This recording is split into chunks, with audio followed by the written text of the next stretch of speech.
Hello, good evening and welcome to the Friday edition of News 360 live from our studio here at Adisawe in Accra. I am Martin Asiedu Dartey. And I am Ayisha Yakubu coming up in the bulletin this evening. News 360 Headlines is brought to you by Flamingo Paint, Pepsodent Charcoal and Pepsodent Herbal, EcoBank. Pressure mounts on Youth Employment Agency not to renew sanitation contracts with Zoom Lion owing to poor remuneration for sweepers.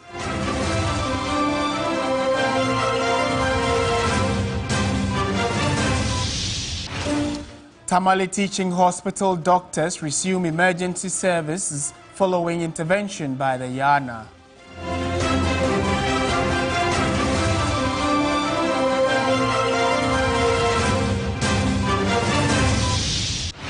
Also in the bulletin, more than 365 employees of various banks and financial institutions implicated in 99 million bank-related fraud in 2024.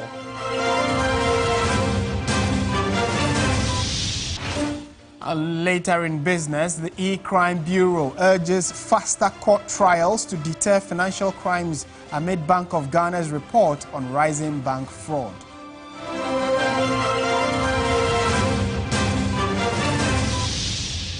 In international news, Namibia's new president announces university fees will be scrapped from 2026.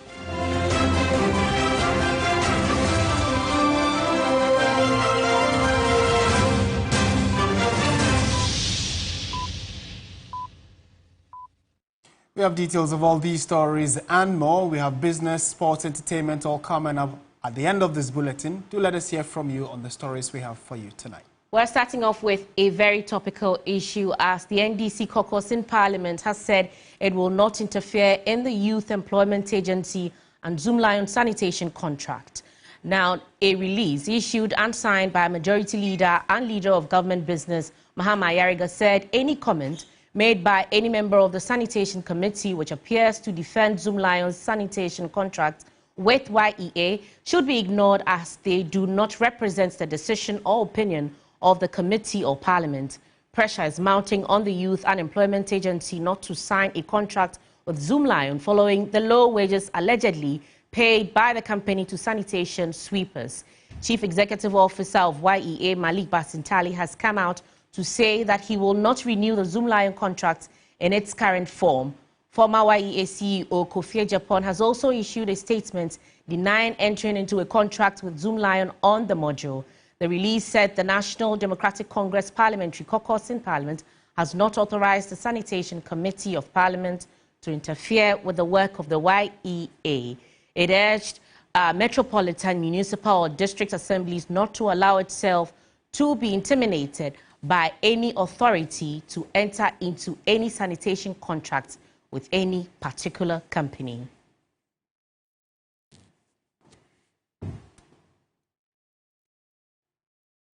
All right, let's go on to some other stories making rounds, and many of you expressed surprise at it. That's why we are bringing it to you. It has to do with reports of some fraud at the Bank of Ghana. According to the latest fraud report released by the Bank of Ghana, a total of 16,733 cases of bank-related fraud were recorded in 2024.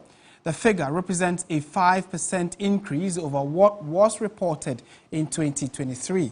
An estimated 99 million Ghana cedis was involved in these cases. Information we also have indicated that forgery and manipulation of documents were identified as the most dominant forms of fraud, with about 53.5 million Ghana cedis reported as the value at risk. Cash suppression was reported as the most common offense committed by staff. More than 365 staff members from various banks and financial institutions were implicated, representing a 33% increase from the previous year. As a result of these infractions, 155 employees were dismissed from their institutions. In response, financial institutions were directed by the Bank of Ghana to tighten internal controls, improve staff vetting processes, and invest in public education on fraud prevention.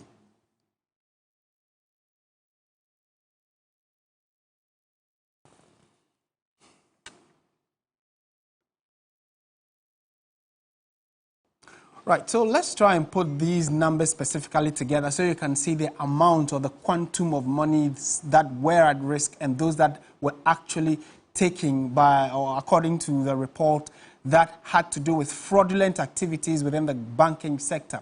So the first figure we're putting on your screen has to do with the total number of individuals that were, total number of cases that were recorded. It says 16,733. And that is a 5% increase from similar fraud cases in 2023. So the 2024 report had 5% more people, more cases that were that happened in the year under review.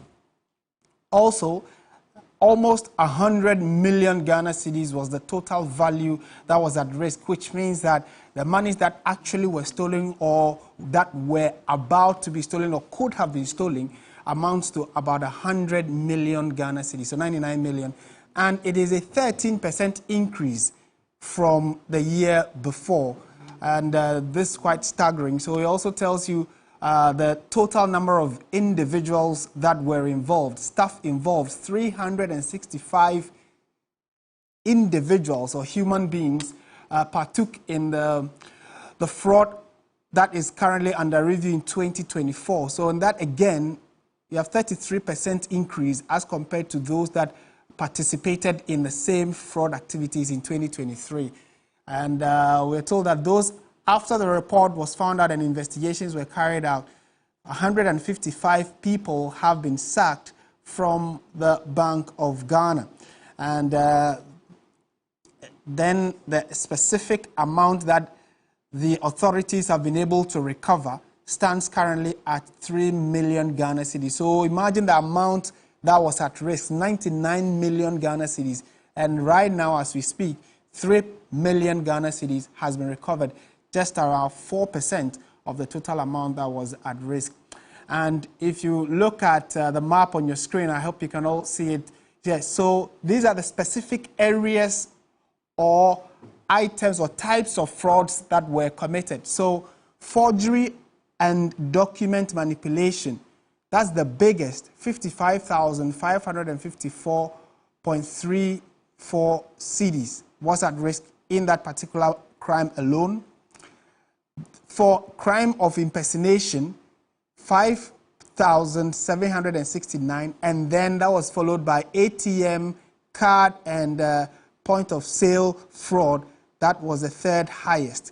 Then you have e-money fraud. So all along when we were having Momo and, using the electronic means of transactions, some individuals were taking control of that to defraud, unsuspecting individuals. And then finally, cash theft, specific cash theft or like physical money that was stolen is around 3.872.71. So that's the report according to the report that was released by the Bank of Ghana. And all these monies are in millions, coincidentally. Right, so let's go to Zoom now and engage the head of unit fraud investigations and who were part of the whole investigation. They've come out with this report. Let's get some further thoughts on this.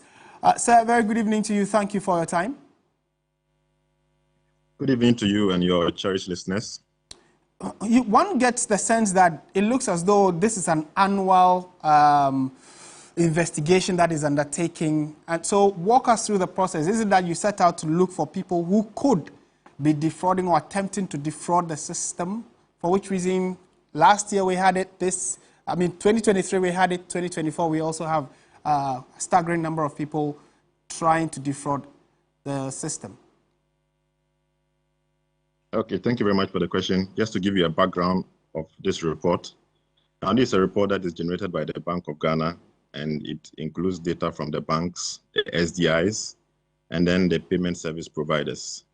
This is a report that we issue annually just to inform the public of what is happening within the banking industry. Okay, now, and how are you able to categorize the different types of frauds that we are seeing? Can you walk us through what goes into the considerations like that? Okay, so the banks are required, it's a directive for the banks and then the SDIs, including the PSPs, to report all fraudulent transactions or all fraudulent cases to the Bank of Ghana.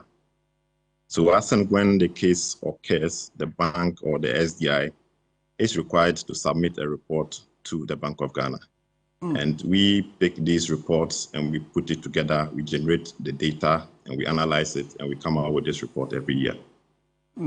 So for better understanding, it is not just within the Bank of Ghana itself, but you are looking generally at the financial sector. Is that the case? Which means that other banking institutions that also recorded fraud cases report to the Bank of Ghana, then you put all of that together in a report. Is that it? Yes, the report is made up of banks, rural banks, savings and loans, and then microfinance institutions, and also the payment service providers, which is MTN, Telecel, and then Airtel Tigo. Right. So if we are still recording per this current data an increase, does that mean that in the previous report, recommendations that were made were not followed, or the criminals have gotten smarter and are able to circumvent the system? I might say that banks are evolving, technology is also evolving, and so criminals are able to find their ways to defraud or to manipulate the system. And as much as we, the Bank of Ghana, is trying to put in measures or trying to regulate this sector, the institutions are also encouraged or required to improve upon their internal control mechanisms to make sure that even when the fraudsters hit, their systems will be able to detect it, and then whatever transaction the fraudsters are trying to do, their systems will be able to detect and prevent it from occurring. Right, and maybe finally and briefly, should we be concerned that this seems to be a recurring challenge? The banks and the SDIs, I must say, is safe. We, the Bank of Ghana, we are trying to ensure that it is much safer, and that is why we always come out with this report. And also we make sure that the banks and the SDIs are putting in enough controls to ensure that this doesn't reoccur. All right. Thank you for making time to speak with us. Eric Kab-Buyo, he is the head of Unit Fraud Investigations and has been explaining further the recent fraud report from the Bank of Ghana. Right, Martin, let's move on to some more stories this evening. And the Doctors Association of Tamale Teaching Hospital have resumed emergency services after 48 hours. However, the suspension of other services such as general OPD, antenatal clinic, specialist clinic, pediatrics OPD still hold. The decision to resume emergency services by the doctors follows a mediation by the King of Dagbon, Ndan Yana Bukari II, who earlier appealed to the Doctors Association to suspend their strike. The recent crisis in the hospital caused by the unavailability of essential supplies and equipment has brought untold suffering to those who depend on your expertise. So we acknowledge the depth of your concerns and the hurt caused by the recent unannounced visit to your facility by the Health Minister. We understand that an apology from the Minister of Health could be a crucial step towards healing and rebuilding trust. As a neutral facilitator, we will convey your concerns to the Minister and encourage him to take the necessary steps to address your grievances.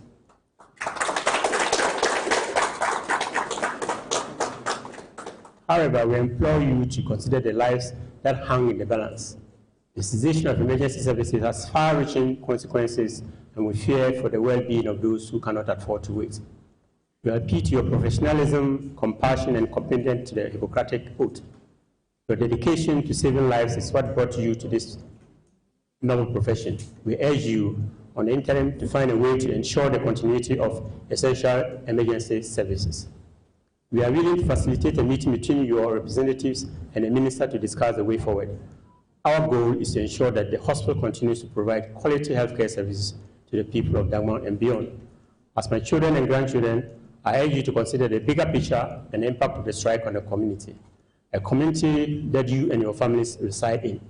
Let us work together to find a solution that prioritizes patient care and addresses your concerns. My mistake is short, and I pray that you understand what I'm driving at.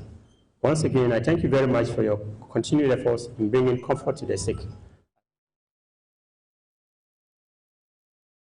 Right, we're going on to some other stories now. The chief and people of Nyinehin are demanding an independent investigation into the fatal shooting of a mourner by military personnel on Thursday, the 24th of April.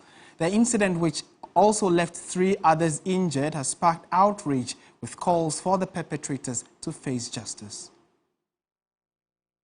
Preliminary reports reveal that a group of mourners were on their way to bury a deceased friend when a military truck stopped them after spotting one mourner, Akwesilala, alias Kushivi, wearing a military camouflage uniform. Eyewitnesses say the soldiers attempted to forcibly remove the uniform, leading to a confrontation. In the ensuing altercation, a soldier allegedly shot Lala in the head at point-blank range, killing him instantly. The military then reportedly fired additional shots, injuring 3 others. While acknowledging that civilians are prohibited from wearing military attire, Nana Amampin Boateng Chum, the second chief of Nyinehin, insists that such an infraction should not result in extrajudicial killing.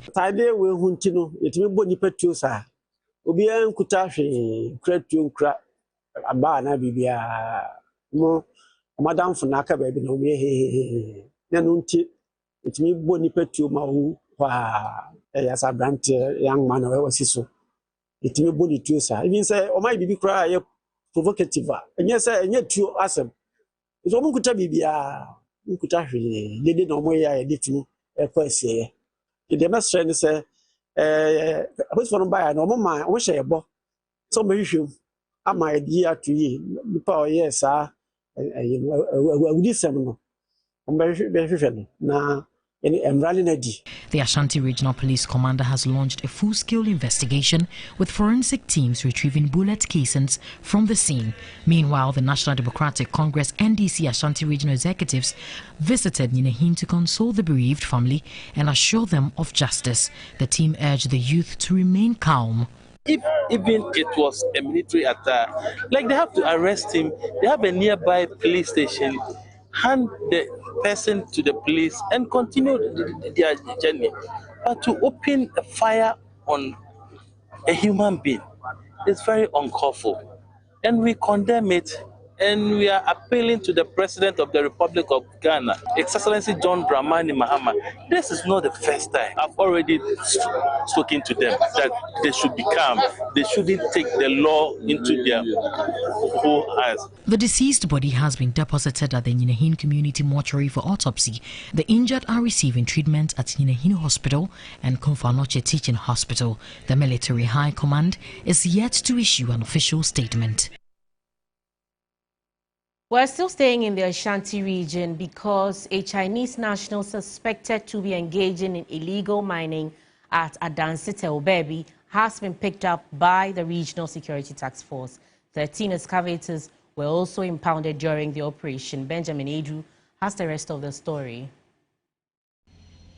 The operation, which was led by the Ashanti Regional Security Liaison, retired Captain John Kwame Jabari, targeted some cocoa growing areas in the Adansi Asokwa district where illegal mining is rife. Several hectares of cocoa farms have been destroyed. Captain John Kwame Jabari described the extent of environmental degradation as worrying. We have dealt with the forest reserves already. So we are now looking at the water bodies and in the waterways, and especially those who are destroying our cocoa farms. Cocoa is the future of Ghana, so we'll not allow Galamsey to bring down the production of cocoa. So when we went to the place that we went to, apart from them destroying the river body, a number of cocoa farms have been brought down by this menace in those areas over there. A Chinese national was arrested with over a dozen excavators impounded. Some farmers express worry about how illegal miners are targeting cocoa farms. As a matter of fact, Galamsey for idea of Moya and sorry, in fact, one special Yesu, the Mantam Winusu, Pia, or Hattis and Sukas. The illegal miners have destroyed the rivers in our farm. We have to carry water from our home to drink while working on the farm. And I will go for one to your into the military. I go for the news, so this obviously because you know that I'm safe and sorry. Go in any day, Minimi Kunaya, Ubi, Nini, I've been at this as be my. And the Yedu Coco, Nini and a woo. I know by. I know say young quache, and the Mikunis no way. The land was given to us, and these illegal miners asked that we sell it to them. When we refused, they started mining without our knowledge. The Ashanti Regional Security Liaison said government's commitment to combating illegal mining is unwavering. If you want to mine, you have to mine responsibly. Stay away from cocoa farms, stay away from water bodies, stay away from our forest. Go collect your license. The government is ready to facilitate places that does not destroy any of these areas to give you a license to go and operate. I've been to mining sites that people are doing serious reclamation as they mine, and we have not touched any of them. So please, those who are involved in this menace, please go and do responsible mining, and we and you don't have any problems at all. Now, Anti-Galamsey advocacy group Generation Rights Protection Society is set to proceed on a protest on Monday, April 28, after the Ghana police withdrew an injunction application restraining the planned march. The group is demanding a clear blueprint on the fight against illegal mining after citing failure by successive governments to curb the phenomenon. In court on Friday, April 25th, prosecution led by Assistant State Attorney David Bechem notified the court that they were withdrawing the injunction motion as advised by the Attorney General. The presiding judge then struck out the motion, paving way for the Generational Rights Protection Society to embark on their two-day anti-Galamsey demonstration. Earlier, the Ghana Police and the Anti-Galamsey Advocacy Group could not come to a consensus on the routes for the planned protest. The group plans to march from Obrasport through Ring Road to Liberation Square opposite the Jubilee House, but the police during a meeting with the conveners proposed a change citing security reasons. They then filed an injunction to prevent the group from proceeding with the planned protest, a decision which has since been rescinded after a directive from the Attorney General. Convener of the group, Paul Apiakubi, spoke to the media. Why is it that people are destroying the environment and yet the law enforcement agencies are unable to duly apply the law? And so it is time for us to speak up. It is time for us to call duty bearers to action. They must ensure that this canker called Galamsey has fallen, and that is our mission and that is our focus. It has nothing to do with President Mahama. It has nothing to do with the new government in office. It has nothing to do with the NPP or whatever. We are saying that Galamsey must fall. In some more news this evening, the Ghana National Association of Teachers, NAT, has suspended its planned strike. The decision comes after President Mahama stepped in, directing the Ministry of Education to address concerns surrounding teacher promotions. But even as Tension School, NAT's General Secretary Thomas Stanko Musa is accusing regional directors of education of deliberately frustrating the upgrading process for teachers.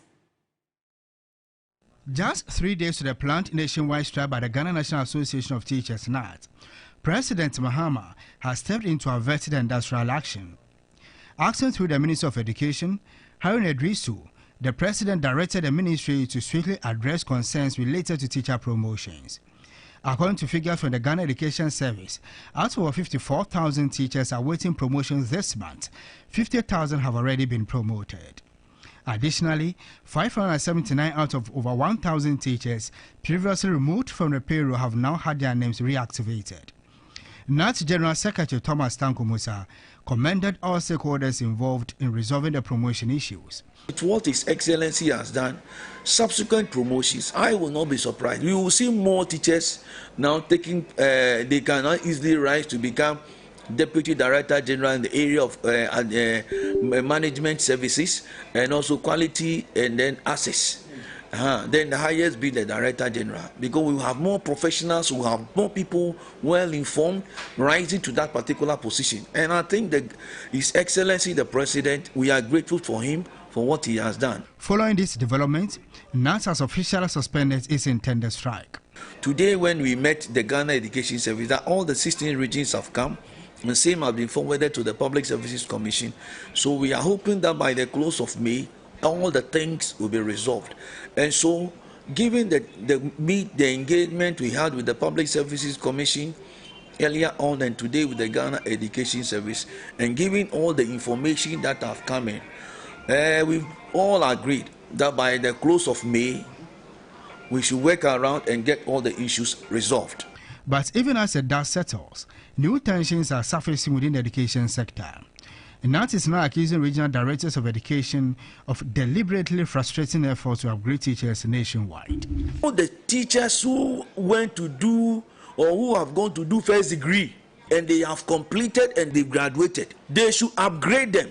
If a regional director has any problem, please, that regional director should communicate same to the Director General.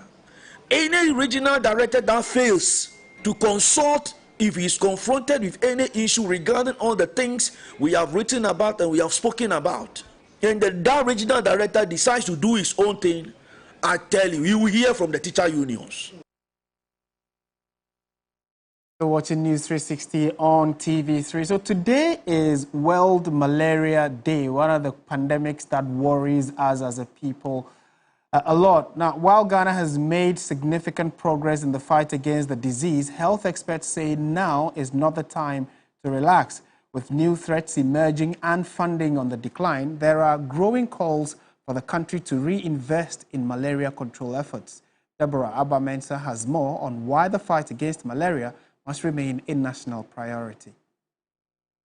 As Ghana joins the rest of the world to mark World Malaria Day, health authorities and stakeholders are calling for renewed commitment and increased domestic investment to tackle the persistent threat of malaria amid emerging challenges such as climate change, drug resistance, and funding constraints. The World Health Organization is raising the alarm over emerging threats that could reverse a decade of hard-won gains in the fight against malaria. We are now at a crossroads. Climate change, drug and insecticide resistance, emergence of invasive vectors, urbanization, and funding gaps threaten to reverse the progress we have fought so hard to achieve.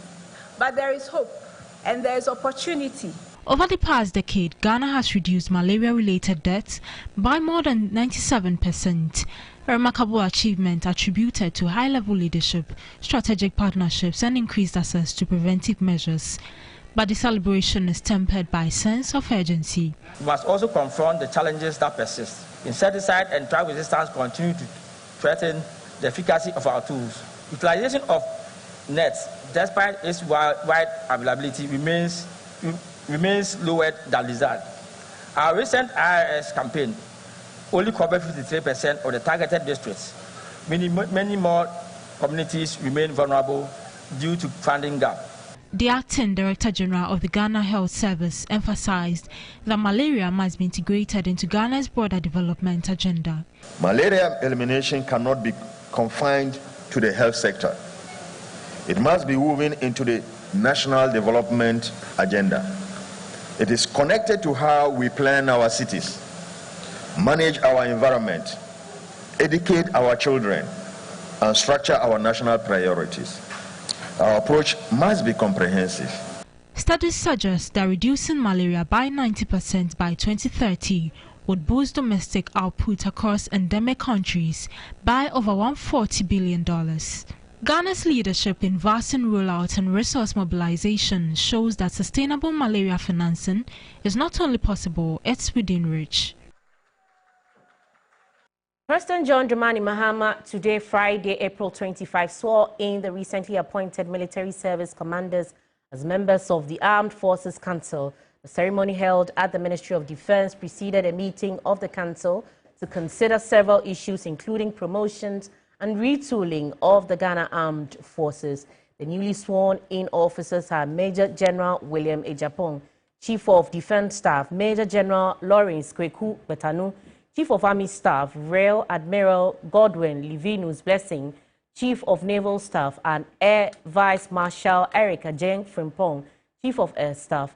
The event was attended by other members of the Armed Forces Council, including Minister for Defense Dr. Edward Omaneboama, Minister for the Interior Alhaji Mohammed Muntaka, and Minister for Foreign Affairs Samuel Okujeto Ablakwa, Secretary to the President Dr. Callistus Mahama, President's Advisor and Special Aide to President Mahama Joyce Ba Muktari were also present.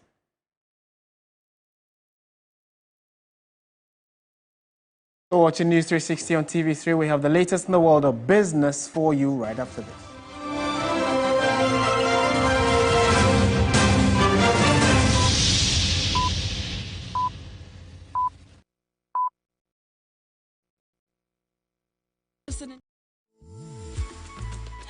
I love President Charcoal. Why? When there are so many other charcoal toothpaste. That's both charcoal and lemon. Oh, does it? Yes.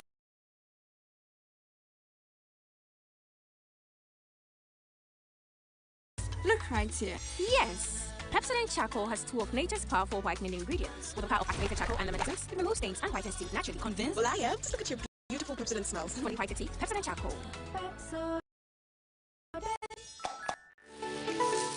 Why are more and more professionals choosing Flamingo paint? As I can say, your decorator,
Tell us what is going on in business.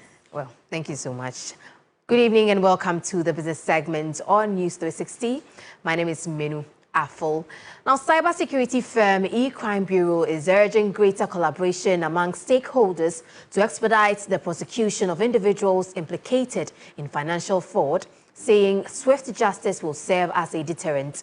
This follows findings from the Bank of Ghana's 2024 fraud report, which show that 365 bank staff were implicated in fraud-related cases, a 33% increase from the 274 cases recorded in 2023.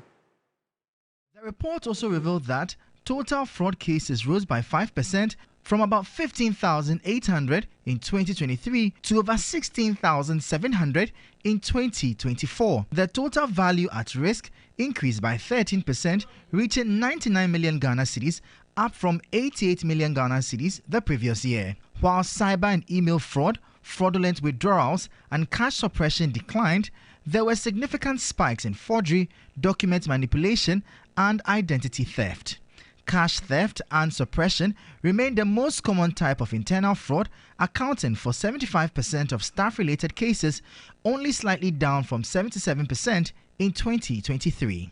A particular report, which is an outlier, actually had over 50 million with regards to the value at risk with regards to that incident. And we saw it's very concerning that a particular crime that is committed, one outlier would result to such an amount. So what can be done to reverse this worrying trend? Bank of Ghana rightly mentioned that the banks sometimes, when they look at the delay, they just back off. They don't pursue the case again. And from us as E-Crime Bureau, what we would recommend is that some measures are taken with regards to the law enforcement, the judiciary, and the rest to be able to fast-track such financial crime cases so that these perpetrators will be brought to book and the environment or the ecosystem will be sanitized.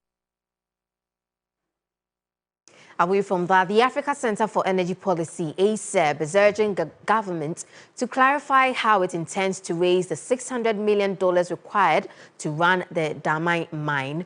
This comes after authorities opted not to renew the mining lease held by South African firm Goldfields. Last week, government took operational control of the mine after rejecting Goldfields' application for a lease renewal, marking a departure from the long-standing practice of automatic extensions. In a statement, the Ministry of Lands and Natural Resources said the move was part of Ghana's economic reset aimed at ensuring the country's gold resources deliver direct benefits to its citizens. However, the government later softened its stance, granting a one-year extension to allow for a smooth transition to a proposed joint management structure between the state and the company. At least, compared to the initial abrupt decision to not renew it from that instance, we think the window of a year to have conversations around it is plausible. Despite the revised plan, concerns remain over how government intends to meet the significant financial and operational demands of managing such a capital-intensive and high-risk venture. What we do think, however, in terms of the eventual uptake of the concession, in terms of the ownership aspirations of government, is what we really have further questions in terms of the capital requirements of the projects, and also we are not very clear exactly how government intends to fund the projects.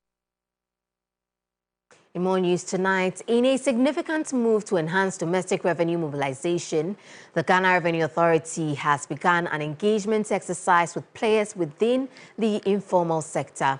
This follows recent move by the authority to augment revenue shortages resulting from changing global financing mechanisms. The Ghana Revenue Authority, GRA, is poised to mobilize 360 billion cedis tax revenue by 2028. Office Manager of the Achimota Taxpayer Service Center, Joseph J. Ankra, during a tax education and sensitization exercise in Dome Market, by the Society of Women in Taxation stressed the role of the informal sector in meeting Ghana's revenue needs. Informal sector forms about 80% of the total tax population.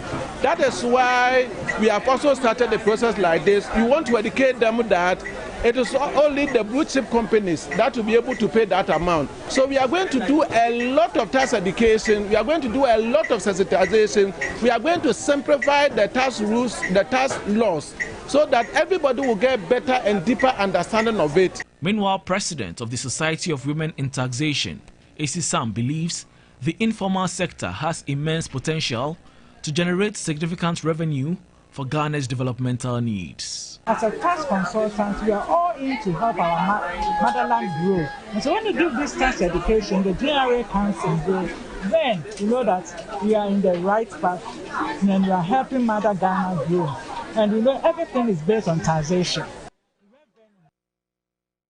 Let's now take a look at how the cedi is faring against major trading currencies and how some of our key commodities are faring on the global market.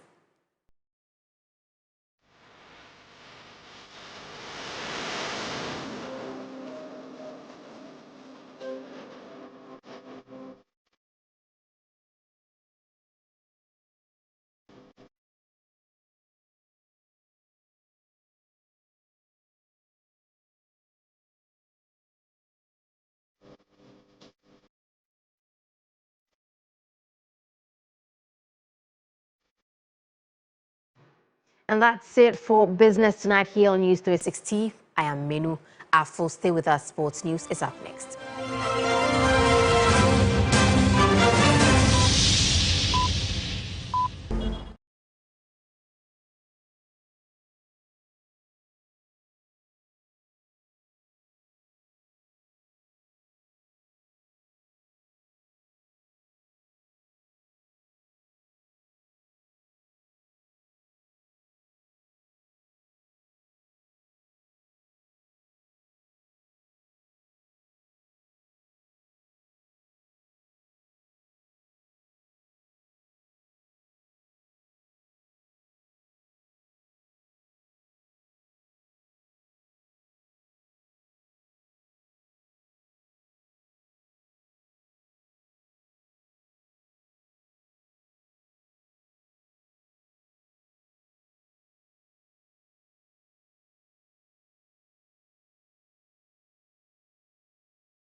Already taking place? Yeah, the under-15 girls for Ghana have qualified to the final. And there's something happening with the Copa del Rey final as well. Real Madrid boycotting training. Yeah. Okay, you give us the juicy details there. All right, hello there. Good evening and welcome to the sports segment here on News 360. My name is Bill Ishen. Now, Ghana under-15 girls remain flawless after day 3 of the ongoing African School Championship, recording 4 wins from 4, making a place in the final of the competition as a result, while the Ghana under-15 boys suffered a defeat to defending champions Tanzania. My colleague Andrew Sifa Banfo, who has been covering the competition, has more in the following report. Football is a rewarder of the consistent, and to that effect, Team Ghana have been devastating in the ongoing African Football Schools Championship, happening here at the University of Ghana Stadium. But when it just mattered most, the wheels came off for Team Ghana's boys as they lost to defending champions Tanzania by a 1-0 in the semi-final. The result now means that Ghana will battle for a bronze place medal when they do face Uganda. Meanwhile, Ghana's girls, they did put a bright spark on Ghana's face because they managed to beat South Africa 3-2 in a 5-goal thriller. The result now means that Ghana's girls will participate in the final of the competition where they will face Uganda. T Sports will be bringing you all the latest updates across our various platforms. My name is Andrew Sefaban for reporting for T Sports from the University of Ghana Stadium. Now let's move on to the CAF Champions League, where South African giants Mamelodi Sundowns are looking to add a second trophy to its collection, having last won the competition in 2016. The South African outfits are making their first final appearance at the second attempt since 2016, having previously failed to progress in their last semi-final appearance, that was in 2023-24. They eliminated holders Al Ahly at the Cairo International Stadium based on an away goal rule after the two sides could not be separated after regular time. Sundowns enjoyed a period of relative success against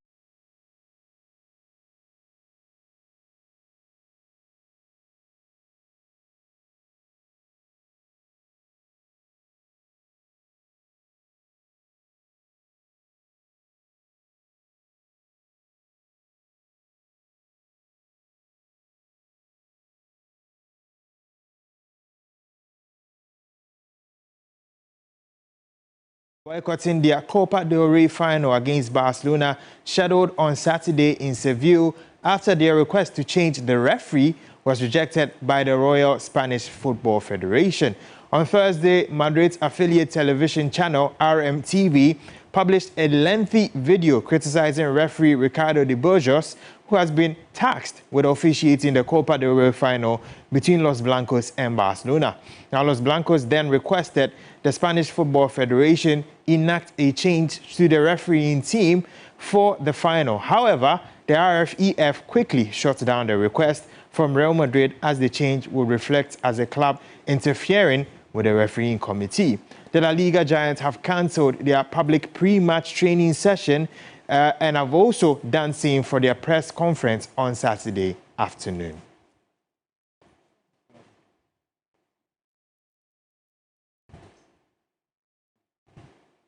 Now, Real Madrid released a statement to the effect, and this is what they said.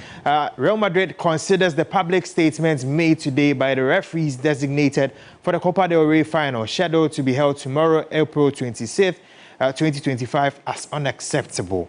And they also added that given the seriousness of what happened, Real Madrid hopes that those responsible for the RFEF and the refereeing establishment would act accordingly, adopting the necessary measures to defend the prestige of the institutions they present.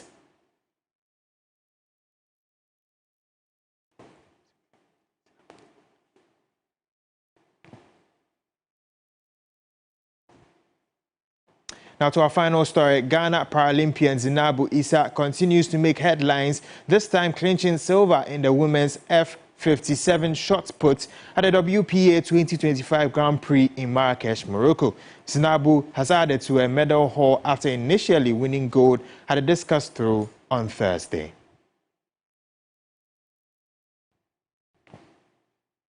That's it for the sports segment here on News 360. My name is Billy Shen. There's more after the break.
Time now for entertainment and Ajan. Were you about to say something? No, I wasn't. I was waiting for you. Ajan Noella is with us. Yeah. You're eager to give us the details, right? Well, it's quite a number of things that are happening. So let's just get straight into the entertainment updates here on News 360. And starting off, we've got some entertainment trends and tidbits. Ghanaian music video director Babs Direction has criticized local TV stations for prioritizing foreign content over Ghanaian productions. His comments followed Nigerian actress Bimbo Ademoye's claims that some Ghanaian stations aired her movies without permission. Babs urged broadcasters to invest in original Ghanaian content and collaborate with local creatives to promote stories that reflect Ghanaian culture. His remarks also highlight concerns over copyright violations involving foreign films. Babs is known for his work with artists like Black Sheriff Sarkodie and Kofi Kinata. And now to some more stories. Legendary gospel musician Pastor Joe Beecham has refuted claims that there's disunity amongst gospel musicians, but conceded that there may be some friction between a few. He made the observation in an exclusive interview with 3 Entertainment during the 2025 Hallelujah Praise organized by Youth Fellowship of Wesley Methodist Church in Cape Coast. Definitely, there will be some kind of frictions here and there. For me, I think it's normal. We are all human beings and God is working on us. We will definitely step on somebody's toe. So the perception that there's so much disunity out there, it's not true. What about the unity? What about the collaborations? What about the togetherness we see? I think we should talk about it more.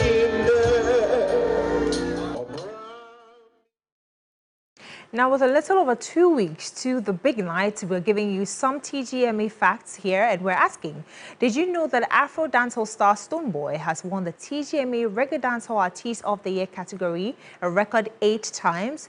The hitmaker won the category 5 times in a row from 2015, when it was first instituted, to 2019. The renowned artist missed out on the categories after he was disqualified from the scheme following the gun-pulling incident at the 2019 Music Awards. Raskuku and Episode won the category in 2020 and 2021, while Stonebwoy served an indefinite ban by organizers Charterhouse. The versatile singer returned to the scheme in 2022 to win the Reggae Dancehall Artist of the Year. He again emerged winner of the category at the 23rd, 24th and 25th editions of the award. A win for him at this year's TGMA will mark Stonebwoy's 9th time of winning the enviable accolade.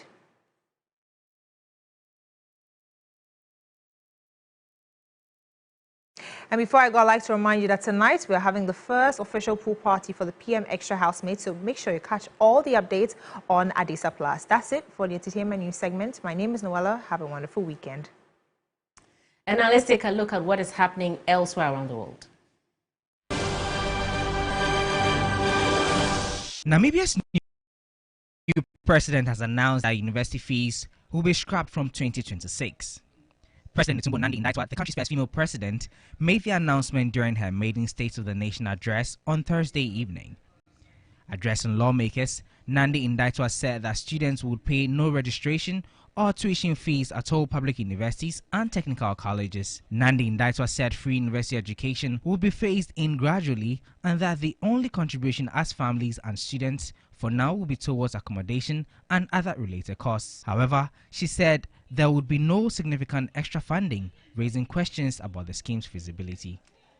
The United Nations World Food Programme says it has depleted all its food stocks in Gaza, where Israel has blocked deliveries of humanitarian aid for 7 weeks. The UN agency warned that it may be forced to end critical assistance to families unless urgent action is taken. Israel cut off aid on 2nd March and resumed its offensive 2 weeks later after the collapse of a 2-month ceasefire, saying it was putting pressure on Hamas to release its remaining hostages. The UN says Israel is obliged under international law to ensure supplies for the 2.1 million Palestinians in Gaza. Israel says it is complying with the international law and there's no aid shortage.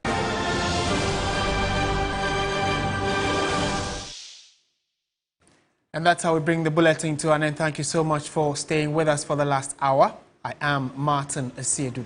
And I am Ayisha Yakubu. At 10 p.m. join Kemini Amano for Ghana Tonight. Bye for now.